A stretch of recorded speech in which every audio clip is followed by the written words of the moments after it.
ओम नमः शिवाय, ओम नमः शिवाय, ओम नमः शिवाय, बोला नमः शिवाय बाबा, नमः शिवाय, नमः शिवाय, ओम नमः शिवाय। श्री शिवाय नमस्तुभ्यम, श्री शिवाय नमस्तुभ्यम, श्री शिवाय नमस्तुभ्यम। भक्तगण भगवान शिव कथा के रसतत्व का ध्यान से श्रवण करें एवं भगवान शिव पर दृढ़ भरोसा करें। आपके समस्त कार्य भगवान शिव की कृपा से निश्चित पूर्ण होंगे, इसमें संदेह नहीं है। बोलो भोलेनाथ भगवान की जय, माता पार्वती नंदी बाबा की जय। श्री शिवाय नमस्तुभ्यम, श्री शिवाय नमस्तुभ्यम। अथ खंड 300 अध्याय वैवस्वत मनु के 9 पुत्रों के वंश का वर्णन। सूत जी बोले, हे महर्षियों, बाद में वैवस्वत मनु के 9 पुत्र उत्पन्न हुए, जो उन्हीं के समान विशाल काय, धैर्यशाली एवं क्षत्रिय धर्म में तत्पर थे। वह मनु पुत्र इक्ष्वाक, शिव, नाभाग, धृष्ट, सरयंत, नरयंत, नाभागरिष्ट, करूष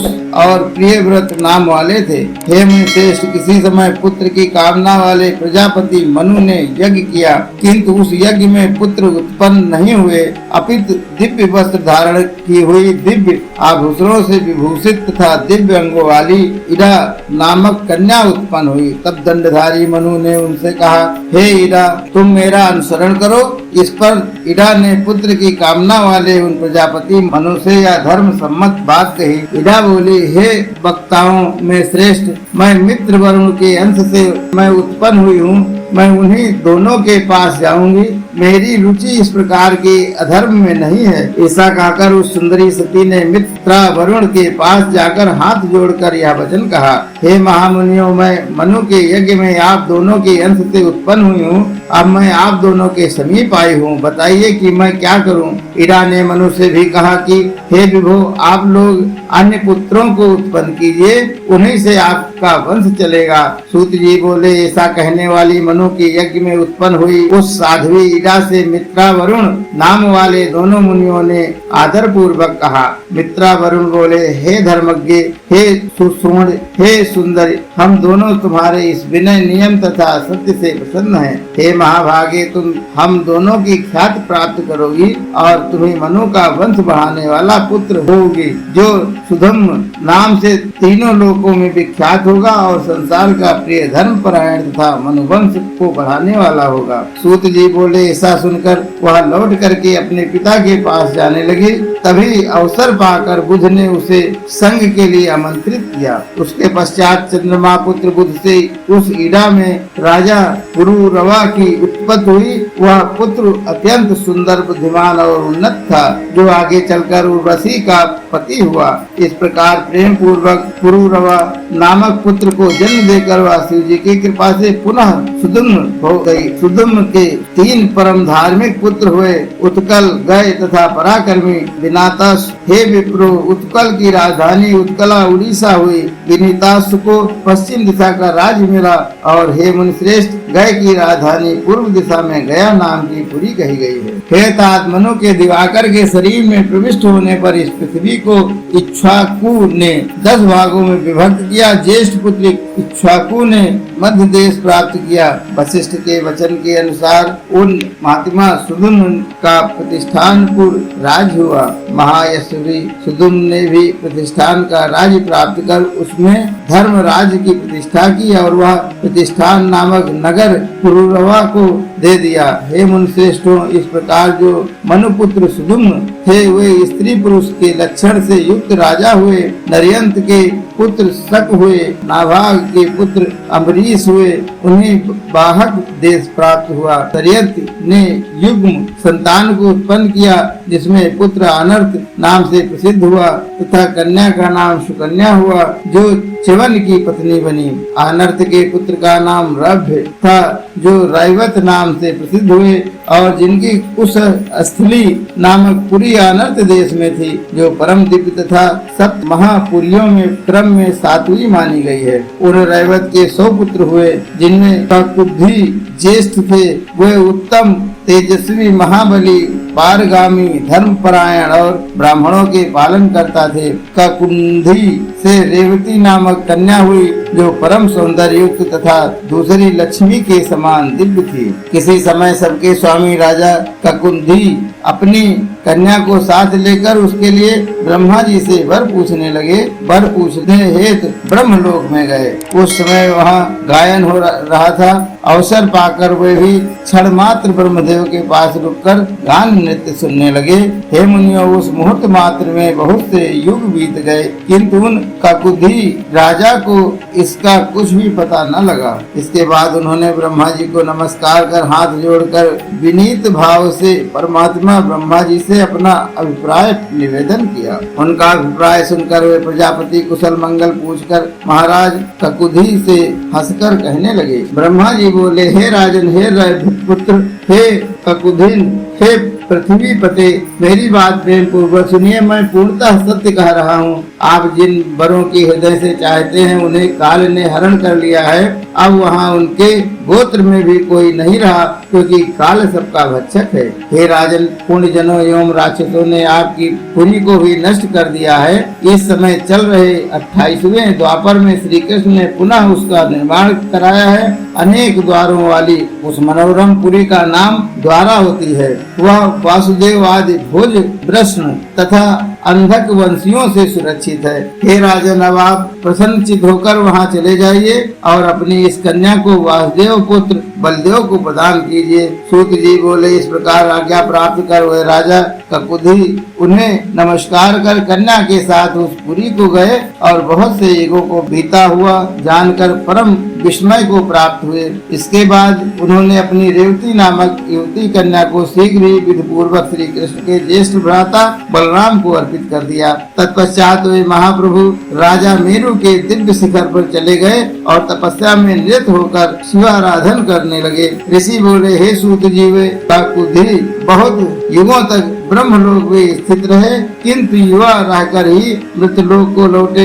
हम लोगों को यह महान संशय है। सूत जी बोले, हे मुनियों, वहाँ पर ब्रह्मा जी के समीप किसी को भी जरा, क्षुधा, प्यास आदि विकार एवं अकाल मृत्यु आदि कुछ नहीं होता है। अतः वे राजा तथा वह कन्या जरा एवं मृत्यु को प्राप्त नहीं हुए और अपनी कन्या के लिए वर हेतु परामर्श करके युवा ही लौट गए। इसके बाद उन्होंने श्री कृष्ण द्वारा निर्मित दिव्य द्वारिकापुरी में जाकर अपनी कन्या का विवाह बलराम के साथ कराया। तदंतर उन धर्मनिष्ठ महाप्रभु बलराम के 100 पुत्र हुए और श्री कृष्ण भी अनेक स्त्रियों से बहुत से पुत्र हुए।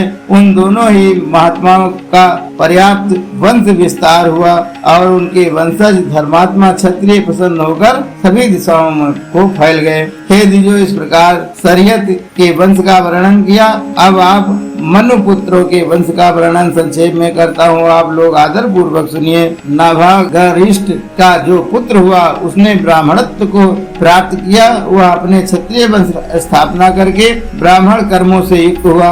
धृष्ट से धाष्ट उत्पन्न हुए, वे भी क्षत्रिय थे, किंतु पृथ्वी पर ब्राह्मणत्व के अधिकत्व से युक्त हुए। करुष के पुत्र कारुष क्षत्रिय हुए, जो युद्ध के मद से उन्मत्त रहते थे। मनु के ही एक पुत्र नग हुए, जो विशेष रूप से महादानी थे। वे ब्राह्मणों को अनेक प्रकार की संपत्तियों तथा गौओं का दान करते थे। वे गोदान विधि में गड़बड़ी होने से अपनी कुबुद्धि से तथा अपने पाप से गिरगिट की योनि को प्राप्त हुए।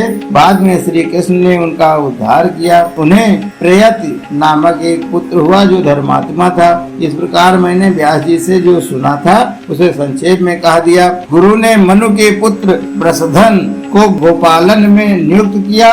वे वीरासन में स्थित होकर सावधानी पूर्वक रात्रि में गायों की रक्षा करने लगे। किसी समय गायों का क्रंदन सुनकर वे जग गए और गायों की हिंसा करने के लिए गौशाला में आए हुए व्याघ्र को मारने के लिए वे बलशाली वृषधन हाथ में तलवार लेकर दौड़े। उन्होंने शेर के भ्रम में किसी बछड़े का सिर काट दिया और वह व्याघ्र खड़ग धारण किए हुए उन राजा को देखकर भयभीत हो भाग गया। उस रात्रि में बरसात आंधी से बुद्धि नष्ट हो जाने के कारण वे भ्रम में पड़ गए थे। अतएव वे व्याघ्र को मरा जानकर अपने स्थान को लौट गए। रात्रि के व्यतीत हो जाने पर वे प्रातः काल उठकर गौशाला में गए। वहां उन्होंने व्याघ्र के स्थान पर बछड़े को मरा हुआ देखा। तब वे बड़े दुखी हुए। इस बात को सुनकर गुरु ने बिना कारण जाने और बिना विचार किए उन अपराधी प्रसद्र को श्राप दिया कि अब तुम क्षत्रिय न रहकर शूद्र हो जाओ। इस प्रकार क्रोध पूर्वक कुलाचार्य गुरु के द्वारा स्थापित हुए प्रसद्र वहां से निकल गए और घोर वन में चले गए। वे उस समय कष्ट से इतना दुखी हुए कि विरक्त होकर उन्होंने योग का आश्रय लिया और वन की अग्नि में अपना शरीर जलाकर परम गति को प्राप्त हुए। मनु के एक अन्य पुत्र कवि शिव का अनुग्रह प्राप्त कर महाबुद्धिमान हुए।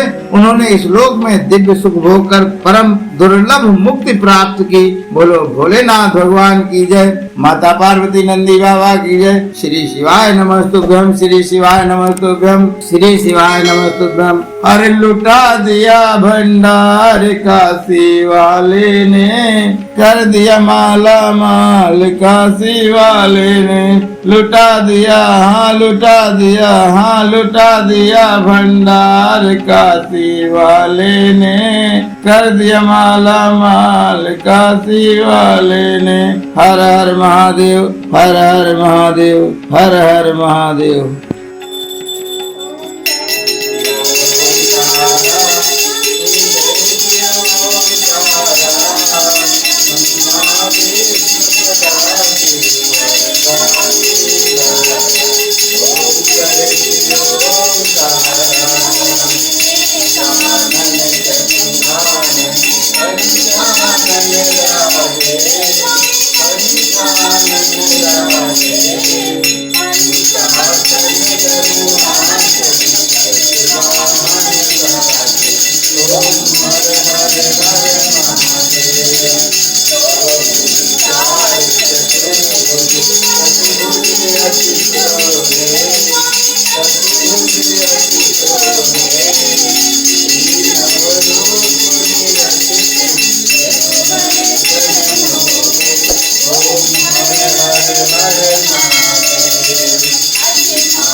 भवानी